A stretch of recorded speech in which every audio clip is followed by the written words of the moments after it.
నమస్తే. ఇన్నాళ్ళు నన్ను సపోర్ట్ చేస్తూ, ఎంకరేజ్ చేస్తూ మీ ప్రేమని నాకు అందిస్తున్న ప్రతి ఒక్కరికి కృతజ్ఞతలు. అలాగే ఈ వీడియో కూడా ఖచ్చితంగా మీకు ఉపయోగపడుతుంది. లైక్, షేర్ అండ్ సబ్స్క్రైబ్ చేసి మీ సపోర్ట్‌ని నాకు అందించండి. అలాగే ఈ వీడియో పట్ల మీకున్న అభిప్రాయాన్ని కామెంట్ సెక్షన్‌లో కామెంట్ చేసి తెలియజేయండి. ఇప్పుడు వీడియోని చూద్దాం. నమస్తే, వెల్కమ్ టు అవర్ ఛానల్. నేను పద్మిని. ప్రస్తుతంతో పాటు ప్రముఖ ఆస్ట్రాలజర్, హస్త సాముద్రిక నిపుణులు, అలాగే దుర్గా ఉపాసకురాలు శ్రీమతి పద్మశ్రీ గారు మనతో పాటు ఉన్నారు. మాట్లాడదాం. పద్మశ్రీ గారు నమస్తే. నమస్తే అమ్మా. పూజ నిత్య దైనందిన జీవితంలో ఖచ్చితంగా అది పార్ట్ అయి ఉండాలి మనశ్శాంతిగా. ఎందుకంటే గ్రాటిట్యూడ్ ఎప్పుడైతే ఇస్తున్నామో, చూపిస్తున్నామో, కృతజ్ఞతను ఎప్పుడైతే ఆవిష్కరిస్తున్నామో ఖచ్చితంగా మనసు ప్రశాంతంగా ఉంటుంది. మరి స్వామి మనకి ఇన్ని ఇస్తున్నాడు, బ్రతికున్నాము, తింటున్నాము, హాయిగా ఉంటున్నాము. చిన్న చిన్న కష్టాలు ఉంటాయి, ఉండకుండా ఎవరు ఉంటారు, సుఖాలు కూడా ఉన్నాయి కదా. మరి గ్రాటిట్యూడ్ అయితే చూపించాలి. అయితే పూజ విషయంలో రకరకాల సందేహాలు ఉంటాయండి. ఎప్పుడు చేయాలి అనేది. ఈ గజిబిజి లైఫ్లోనే ఉన్నాం మనం. పొద్దున్న లేచామా, టకటక వంటలు చేసుకున్నామా, బయలుదేరామా ఆఫీసులకి కదా. బ్రాహ్మీ ముహూర్తంలోనే చేస్తే పవర్ఫుల్లా, లేకపోతే సాయం సంధ్యా కాలంలో చేస్తే పవర్ఫుల్లా, ఇట్లా రకరకాల సందేహాలు ఉంటాయి. అసలు పూజ అనేది ఏ సమయంలో చేస్తే శ్రేష్టమైనటువంటి ఫలితాలను ఇస్తుంది? తప్పకుండా చాలా చక్కని ప్రశ్న అడిగారు. చాలా ఇంట్రెస్ట్ గా మీకు ఈ సబ్జెక్ట్ మీద కూడా చాలా చాలా ఇష్టం కదా. మరి ఇష్టం, బోల్డ్ అంత ప్యాషన్ తెలుస్తుంది. అందుకే ఇంత మాట్లాడుతున్నాను. మాట్లాడొద్దని గోల్ పెడతారు, తెలుస్తుంది. కానీ నేను మాట్లాడతాను. మీరు మాట్లాడితేనే అందం. అదే కదా, నేను కామ్గా కూర్చోలేను స్వామి. మీరు మాట్లాడితేనే అందం. Thank you. అయితే పూజ అనేది ఫస్ట్ మనం వెనకటి నుంచి కూడా ఏం చెప్తారు, బ్రాహ్మీ ముహూర్తం అనేది చెప్తారు. కానీ అది అందరికీ సాధ్యపడకపోవచ్చు. పాపం కొంతమంది ఇప్పుడు ఉన్నటువంటి జనరేషన్ లో పాపం భర్తలు జాబుల నుంచి లేటుగా రావడం, వాళ్ళు పడుకోవడమే లేట్ అనుకోండి. పాపం ఆ బ్రాహ్మీ ముహూర్తం వరకు ఎలా లేవగలుగుతారు? అది ఇంపాసిబుల్. చాలా ఇబ్బందులకు గురవుతుంటారు. కాబట్టి సరే, బ్రాహ్మీ ముహూర్తంలో ఇబ్బంది లేదు, చేసుకోగలం అనుకుంటే అసలు మంచి టైం అది అని చెప్పుకోవచ్చు. పర్టికులర్ గా ఏ టైం అండి? 4 నుంచా? అంటే 4 నుంచి అంటే 5 లోపు చేసుకోవాలి. 3 to 5 అని చెప్తారు. బ్రాహ్మీ ముహూర్తం అంటే లేచి కాస్త ఇల్లు వాకిళ్ళన్నీ శుభ్రం చేసుకొని అంత సిద్ధం చేసుకోవడానికి టైం 5 వరకు, 5 బిలో చేసుకోవడం అనేది చాలా మంచిది అనమాట. అంటే సూర్యోదయానికి 1.5 గంటల ముందు ఉన్నటువంటి సమయాన్నే బ్రాహ్మీ ముహూర్తం అని అంటారు. అయితే ఆ బ్రాహ్మీ ముహూర్తంలో వీలైన వాళ్ళు చేసుకోవచ్చు, తప్పలేదు. కానీ పాప అందరికీ సాధ్యపడదు. సాధ్యపడని వాళ్ళు బాధపడాల్సిన అవసరం ఏం లేదు. అంటే ఉదయం 9ంటికి చేసుకోవచ్చు, 7ంటికి చేసుకోవచ్చు. అంటే ఎటుగుడి 11 గంటల లోపే పూజ కార్యక్రమాలు కంప్లీట్ చేయాలి. మిట్ట మధ్యాహ్నం 11 తర్వాత మాత్రం చేయకూడదు. అది చాలా అంటే ఉపయోగం ఉండదు, చేసిన ఉపయోగం ఉండదు అనేది చెప్తారు అనమాట. అంటే భగవంతుడు విశ్రాంతి తీసుకునేటువంటి టైం గా చెప్తారు. మనం ధూపాలు వేసేసి దీపాలు పెట్టేసి ఇబ్బంది పెట్టిన వాళ్ళమే అవుతాం. కాబట్టి చూడండి, దేవాలయాలు కూడా బందే ఉంటాయి. విశ్రాంతి తీసుకోండి స్వామి, మళ్ళీ సాయంత్రం వస్తాం మీ దర్శనానికి అని చెప్పేసి బంద్ చేసి వస్తారు. ఎందుకంటే దేవుడికి కూడా ఉంటుంది కదండి కుటుంబం. ఈ లోక రక్షకుడు అందరినీ చూడాలి, ఉదయం నుంచి పెట్టినటువంటి అప్లికేషన్లు చూసుకుంటూ ఉండాలి, అవన్నీ ఉంటాయి కదా. మనకు అర్థమైన భాషలో ఉంటాయి కదా. ఎవరెవరు ఏమేమి కోరుకున్నారు, వాడికి ఎలా చేస్తే బాగుంటుంది అని వాళ్ళు తర్జన అవుతూ ఉంటారు. కాబట్టి ఆ సమయం కాకుండా 11 గంటల లోపు పూజ ముగించుకోవటం అనేది చాలా చాలా మంచిది అని చెప్పారు. అయితే ఎలాగ చేసుకోవాలి పూజ అంటే, శుభ్రంగా మీరు మీ స్వహస్తాలతో ఉతికినటువంటి 2 జతల బట్టలు శుభ్రంగా ఏం చేస్తారంటే పసుపు నీళ్ళల్లో ఉతికి ఆరేసుకోండి. అంటే మరి ఇప్పుడు పని మనుషుల యుగం వచ్చింది కాబట్టి మరి పని మనుషులు ఉతికినటువంటి బట్టలు కాకుండా కొంతమంది దేవతా వస్త్రాలు అంటే మడి వస్త్రాలు అని చెప్పి సపరేట్ గా పెట్టుకుంటారు. ఇది వరకు రోజుల్లో ఎలా ఉండేవి? అసలు కర్రపైన ఆరేసి ఉంటారు. ఇప్పుడు ఉన్నారు.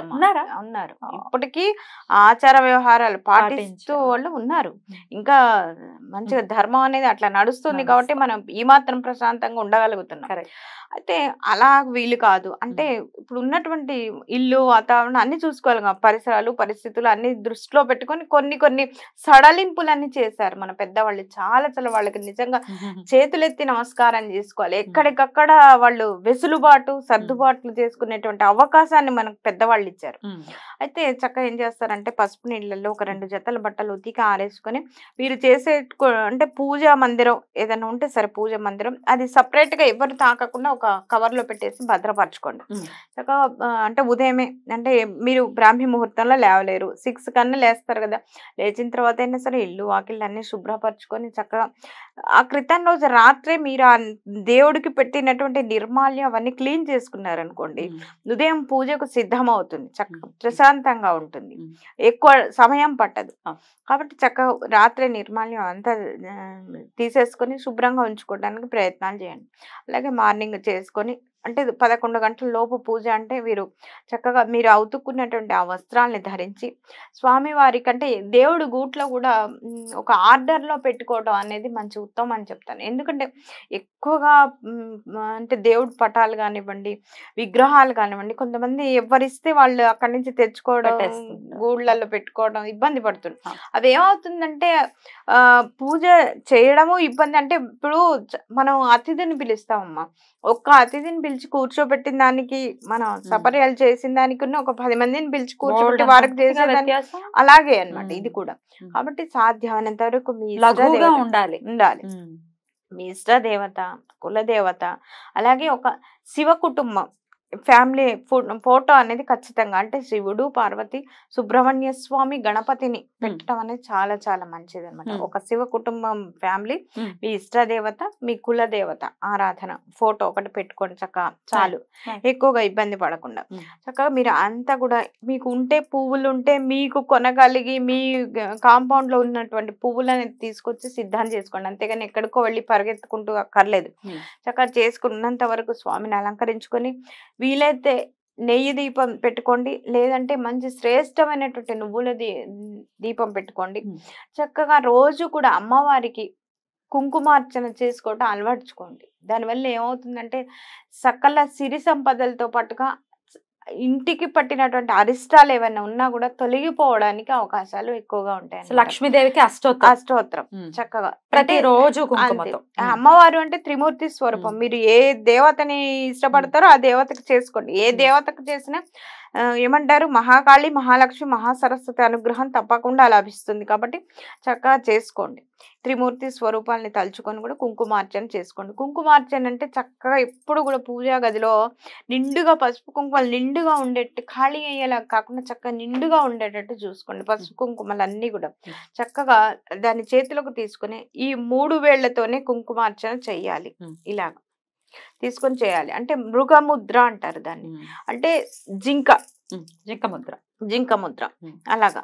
అలా చేసినట్టయితే చాలా మంచిది అనమాట. చాలా మంది ఏంటంటే ఇలాగా, అంటే గోరుతో ఇలా ఇలా ఇలా ఇలా అంటుంటారు. అలా అనకూడదు అనమాట. గోరుతో అలా అనటం వల్ల చాలా చాలా అరిష్టం. ఇలా ఇలా కూడా వేస్తాం, అలా కూడా వేయకూడదు. ఇలా ముద్రలో ఇలా ఇలా అనాలి. ఇంకొకటి అంటే పూజ అనంతరం చక్కగా అక్కడ చేతులు ఇలా ఇలా దులిపేస్తూ ఉంటారు, అది కూడా చాలా తప్పు. చక్కగా పూజా మందిరం దగ్గర ఒక టవల్ పెట్టుకోండి, చేతులు తుడుచుకోవడం ఉండాలి అంతే. అంతేకాక ఇప్పుడు ఇలా చేతులు దులిపేస్తే మనం ఏమనుకుంటాం, చాలా దానికి ఒక బ్యాడ్ ఇండికేషన్, రెక్లెస్నెస్ ఉంది అంతే కదా, బ్యాడ్ ఇండికేషన్. మనం ఎవరైనా మనుషుల దగ్గరే చూపించకూడదు అటువంటి యాటిట్యూడ్. అటువంటి భగవంతుడి దగ్గర చూపించడం అనేది చాలా చాలా తప్పు. జాగ్రత్తగా ఒక టవల్ అనేది పెట్టుకొని శుభ్రపరచుకొని మీరు నివేదన కూడా మీరు ఏం సాధ్యం అవుతుంది, మీకు ఎంతవరకు పాసిబుల్ లేదు, మడితో నింటే శుభ్రంగా వంట అది చేసుకోగలుగుతాము మేము అనుకుంటే మీరు వండిన పదార్థాలని స్వామివారికి నివేదించి మీరు భుజించండి. లేదు మాకు అంత టైం ఉండదు, కొంత రకరకాల మసాలా ఐటమ్స్ తినే వాళ్ళు ఉంటారు, మాకు అది పిల్లలు భర్త నుంచి చేసేది కదా. కాబట్టి దేవుడి నివేదన కోసం చక్కగా కిస్మిస్ పండ్లు పెడతారా, మంచిగా డ్రై ఫ్రూట్స్ ఏదైనా పెడతారా, మిశ్రీ ఏదైనా పెడతారా, లేదంటే ఇవి ఉంటే చూసారా ఉసిరికాయ, అవి ఎండు ఉసిరి అవి వస్తాయి చక్కగా ఆమ్లావి, అవి పెడితే అమ్మవారికి అంటే లక్ష్మీ అమ్మవారికి చాలా చాలా ఇష్టమైనటువంటి చక్కగా. దానివల్ల 2 ఉపయోగాలు, అమ్మవారికి చక్కగా నివేదన చేసింది మనం స్వీకరిస్తే మనకి విటమిన్ సి అద్భుతంగా లభిస్తుంది. రోగ నిరోధక శక్తి పెరగటంతో పాటుగా అమ్మవారి లక్ష్మీ కటాక్షం. కరెక్ట్. అందులో చెప్తాం కనకధార స్తోత్రంలో ఒక ఉసిరికాయతోనే ఉంటుంది అదంతా కూడా. అయితే లక్ష్మీ అష్టోత్తరం ఖచ్చితంగా ఎవరైతే ప్రతినిత్యం చేస్తున్నారో సిరి సంపదలు అనేవి డెఫినెట్ మీరు చెప్పినటువంటి ముద్రలో చేస్తూ ఉంటే చాలా చాలా.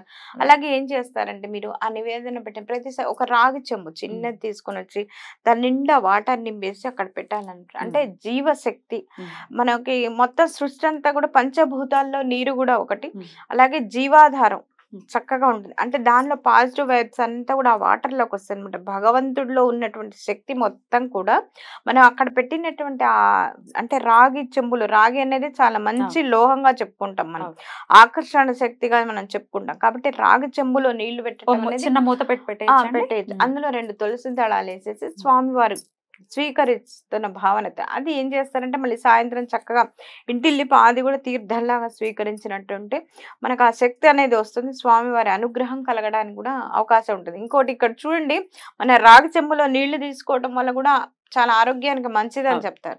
2 విధాలుగా కూడా ఇక్కడ ఉపయోగం ఉంటుంది అనమాట. అంటే డైరెక్ట్ గా రాగి చెంబుల్లో నీళ్లు తాగలేరని భగవంతుడి దగ్గర పెట్టింది, కనీసం అలా తీర్థం లాగానే పోయినా లోపలికి కాస్త నిరోధక శక్తి పెరుగుతుంది, వ్యాధి నిరోధక శక్తి అని. కాబట్టి మనం వెనకటి వాళ్ళు ఏది చెప్పినా అద్భుతంగా అమోఘంగా ఉంటాయి అనమాట. చిన్న చిన్న టిప్సే అనిపిస్తుంది, కానీ దాన్ని వెనక ఉన్నటువంటి అర్థం చాలా చాలా గొప్పగా ఉంటుంది అనమాట. రైట్, అద్భుతం అండి, చాలా చక్కగా వివరించారు. ఖచ్చితంగా ఇలా చేసుకుంటూ సమయాన్ని, ఇంకొక ఆల్టర్నేటివ్ కూడా ఉంది కాబట్టి చక్కగా ఆ సమయాన్ని వినియోగించుకుని ప్రతినిత్యం అమ్మవారి సేవ చక్కగా అలా కుంకుమార్చన చేసుకుంటూ ఓం శ్రీమాత్రే నమః శ్రీమాత్రే నమః శ్రీమాత్రే నమః చక్కగా ఒక్క నమః వేరే ఏమి రావు అనుకుంటే ఓం శ్రీమాత్రే నమః అని చదువుకున్న చాలా అద్భుతం. రైట్ అండి, చాలా బ్యూటిఫుల్ గా ఎక్స్ప్లెయిన్ చేశారు. ఆల్టర్నేటివ్ ఏం చేయాలో తెలియదు అనుకునే వాళ్ళకి డెఫినెట్ గా ఇది చాలా యూజ్ అవుతుంది. థ్యాంక్ యూ పద్మశ్రీ గారు, నమస్కారం.